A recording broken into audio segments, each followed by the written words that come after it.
Now there was long war between the house of Saul and the house of David, but David waxed stronger and stronger, and the house of Saul waxed weaker and weaker.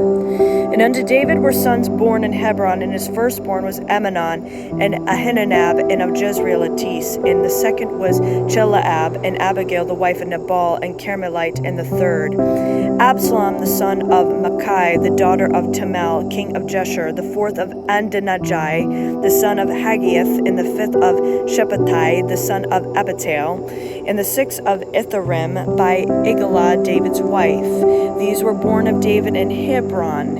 And it came to pass, while there was war between the house of Saul and the house of David, that Abner made himself strong for the house of Saul. And Saul had a concubine whose name was Rizpah, the daughter of Ahilah. And Ishbosheth said to Abner, Before hast thou gone unto my father's concubine? Then was Abner very wroth for the words of Ishbosheth, and said, Am I a dog's head, which against Judah to shew kindness this day unto the house of the Saul thy father to his brethren, and to his friends, and have not delivered thee into the hand of David, and now chargest me today with the fault concerning this woman? So to God, to Abner, and more also, except as the Lord hath sworn to David, even so I do to him, to translate the kingdom from the house of Saul, and to set up the throne of David over Israel, and over Judah from Dan even to Beersheba. And he could not answer Abner a word again, because he feared him. And Abner sent messengers to David on his behalf, saying, Who is the land? Saying also, Make thy league with me, and behold, my hand will be with thee, to bring about all Israel unto thee.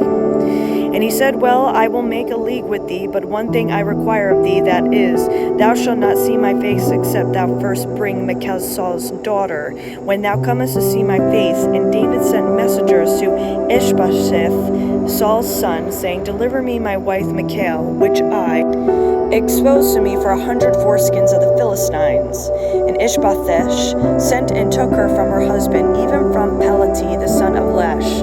And her husband went with her, also weeping behind her, to Bahalorim, and said to Abner unto him, Go, return. And he returned. And Abner had communication with the elders of Israel, saying, Yea, sought for David in times past to be king over you. Now then do it, for the Lord hath spoken of David, saying, By the hand of my servant David I will save my people Israel out of the hand of the Philistines, and out of the hand of all their enemies. And Abner also spake in the ears of Benjamin, and Abner went also to speak in the ears of David in Hebron, and all that seemed good in Israel, that seemed good to the whole house of Benjamin.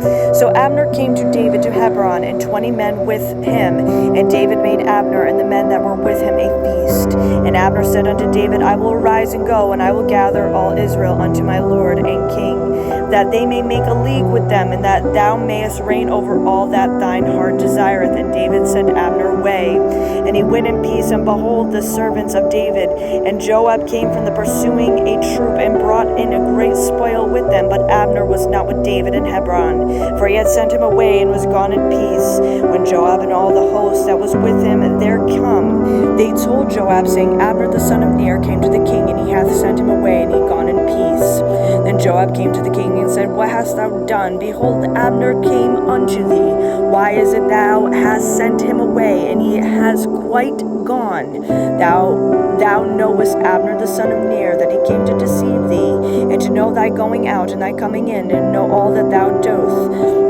And when Joab was come from David, he sent messengers after Abner, which brought him again from the well of Sirah. But David knew it not. And when Abner was returned to Hebron, Joab took him aside in the gate to speak with him quietly, to smote him there under the fifth rib. And he died for the blood of Asahel his brother. And afterward, when David heard it, he said, I and my kingdom are guiltless before the Lord forever, from the blood of Abner the son of Ner. Let it rest on the head of Joab, and on all his father's house, and let there not fail from the house of Joab one that hath an issue, or that is in leper, or that leaneth on a staff, or that falleth on the sword, or that lacketh bread. So Joab and Abishai his brother slew Abner, because he had slain his brother Asahel in Gibeon in the battle. And David said to Joab and to all the people that were with him, Rend your clothes, and grind with the sackcloth, and mourn before Abner. The king David himself followed the Abner. And they buried Abner in his Hebron. And the king lifted up his voice and wept in the grave of Abner, and all the people wept.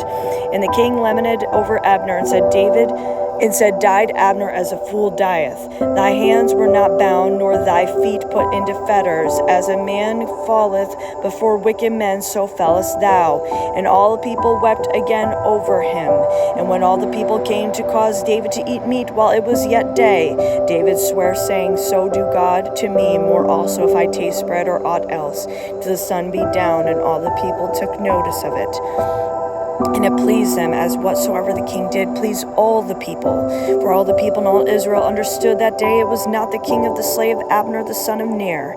And the king said unto his servants, Know ye not that there is a prince and a great man fallen in his day in Israel? And I am his day weak through anointed king, and this men the sons of Zeruiah be too hard for me. And the Lord shall reward the doer of evil according to his wickedness.